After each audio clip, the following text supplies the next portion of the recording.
भारत की अस्मिता, गौरव और राष्ट्रीय स्वाभिमान के लिए विदेशी आक्रांताओं से संघर्ष की महान गाथा है। बर्बर आक्रांताओं ने भारत की आत्मा पर चोट करने और भारत का अपमान करने के लिए हमारी संस्कृति और आस्था के केंद्रों को ध्वस्त किया। सोमनाथ, काशी, मथुरा और अयोध्या के मंदिरों का तोड़ा जाना आज भी भारत की स्मृतियों में जीवित है। सन 1528 में अयोध्या में भगवान श्री राम के मंदिर का मुगल आक्रांता बाबर द्वारा तोड़ा जाना ऐसी ही एक अक्षम्य घटना थी जिसने सीधे भारत के सम्मान और आत्मा पर चोट की थी। कारण साफ था, अयोध्या के श्री राम के मंदिर पर आक्रमण भारत की आत्मा पर आक्रमण था। जहां हर भारतीय के रोम रोम में राम बसते हैं, वह भारत यह अपमान कैसे सहता। राम मंदिर पर आक्रमण भारत को आहत कर गया था। विदेशी हमलावर अपनी बर्बरता दिखाते गए और भारत अपने आत्म गौरव को फिर से पाने के लिए संघर्ष करता रहा। भारत रामलला के जन्म स्थान पर बाबर के नाम पर बने एक ढांचे को देखता और उसे हटाने का संकल्प लेकर शक्ति संजोया करता। हिंदू समाज आत्मसम्मान के रण में डटा रहा और लगातार हमलावरों द्वारा बनाए गए बाबरी ढांचे को हटाने के लिए लड़ता रहा। सरयू कई बार रक्त से लाल हुई। कभी स्थानीय शासकों ने तो कभी साधु संतों और राम भक्तों ने राम जन्मभूमि की मुक्ति के लिए अपने प्राणों की आहुति दी। 15 अगस्त 1947 को देश की आजादी के साथ सैकड़ों सालों से चले आ रहे इस संघर्ष में नई ऊर्जा और एक नया मोड़ आया। अचानक 23 दिसंबर 1949 को बाबरी ढांचे में श्री राम लला प्रकट हुए। हजारों राम भक्त दर्शन के लिए उमड़ पड़े।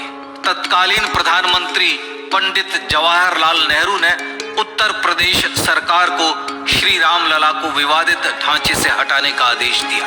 उत्तर प्रदेश सरकार ने अयोध्या के कलेक्टर को यह काम दिया और यह निर्देश भी कि जरूरत पड़ने पर वे बल का प्रयोग भी करें। अयोध्या के कलेक्टर ने सरकार को उत्तर दिया कि यह नरसंहार के बिना संभव नहीं है और फिर भी वह ऐसा चाहती है तो किसी दूसरे कलेक्टर से यह काम करवा ले। परिणाम स्वरूप रामलला की मूर्ति वहीं विराजमान रही। विवादित ढांचे को बंद कर दिया गया।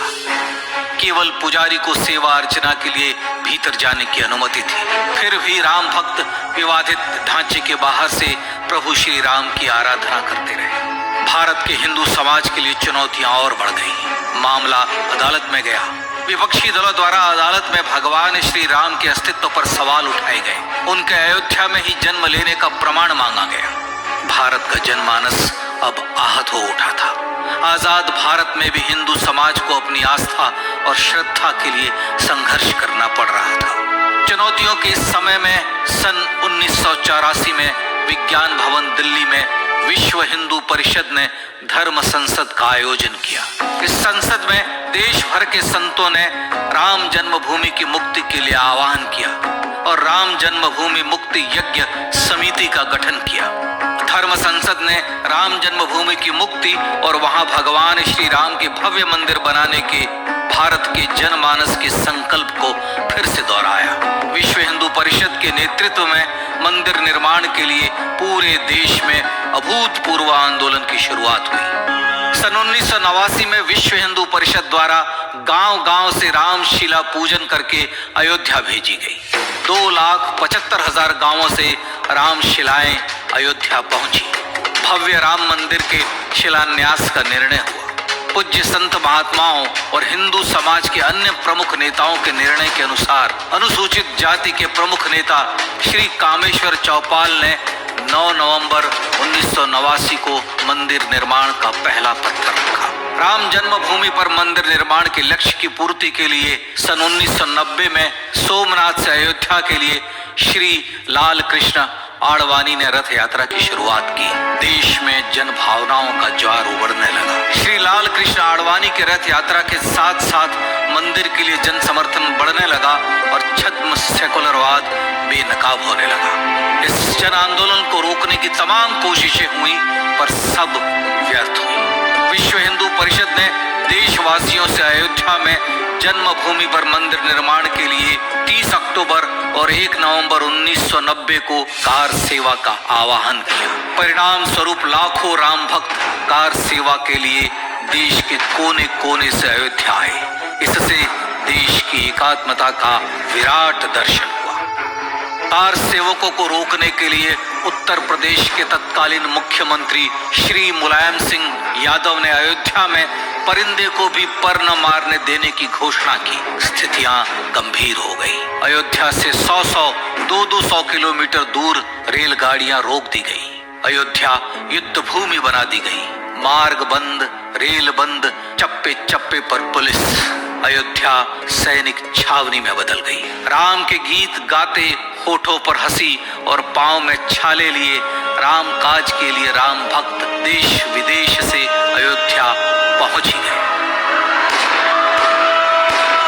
कार सेवकों पर गोलियां चली। अनेक कार सेवक शहीद हुए। आजाद भारत में जन्मभूमि पर राम मंदिर के लिए कार सेवकों ने फिर एक बार अपना बलिदान दिया, पर कार सेवकों ने विवादित ढांचे पर भगवा फहरा ही दिया और इस तरह कार सेवा सफल हुई। श्री राम जन्मभूमि आंदोलन ने भारत की सुप्त आत्मा को झकझोर कर जगा दिया था। विश्व हिंदू परिषद ने फिर एक बार 6 दिसंबर 1992 को कार सेवा का आह्वान किया। राम भक्तों को कार सेवा करने देने के लिए अदालत में प्रार्थना की गई, पर अदालत ने कोई निर्णय नहीं दिया। परिणाम स्वरूप बौद्ध, जैन, सिख, स्वामीनारायण संप्रदाय, गायत्री परिवार, हर पंथ मत विचार के हिंदू एकत्र हो गए। छूत अछूत का भेद मिटा, जाति की पहचान मिटी। हम सब हिंदू, हम सब सिंधु बन गए। राम सिंधु में ज्वार उठा और देखते ही देखते 6 दिसंबर 1992 को श्री राम जन्मभूमि से बाबरी ढांचा सदा के लिए हट गया।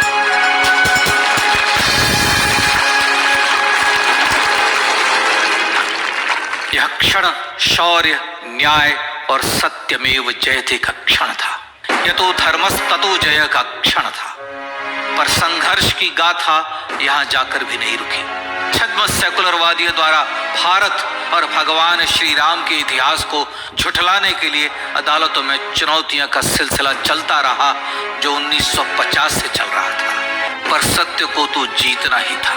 आखिरकार देश के सर्वोच्च न्यायालय के 5 जजों की खंडपीठ ने 9 नवंबर 2019 को ऐतिहासिक निर्णय दिया और यह कहा कि अयोध्या जन्मभूमि परिसर की पूरी 67 एकड़ भूमि रामलला की। और न्यायालय ने भारत सरकार को जन्मभूमि पर मंदिर बनाने के लिए एक ट्रस्ट बनाने का आदेश दिया। सर्वोच्च न्यायालय के आदेश के अनुसार भारत सरकार ने 5 फरवरी 2020 को श्री राम जन्मभूमि तीर्थ क्षेत्र नाम के ट्रस्ट का गठन किया और राम जन्मभूमि न्यास की भूमि जो सरकार द्वारा अधिग्रहित की गई थी, उसे ही नवनिर्मित न्यास को वापस दे दिया गया।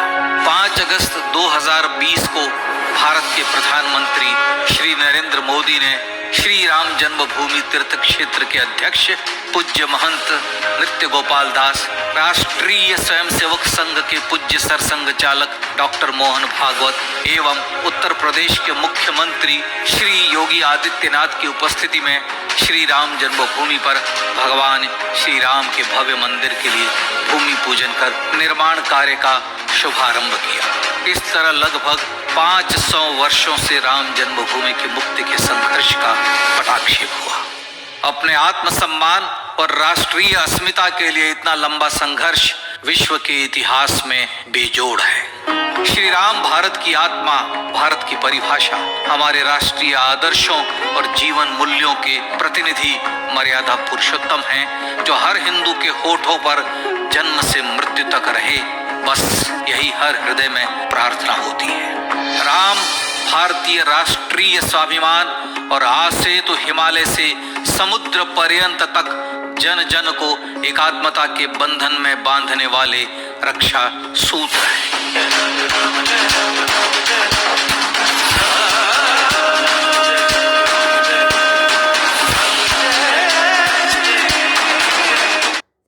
जय जय श्री राम। कुलदीप भदौरिया, जिला मंत्री, भारतीय जनता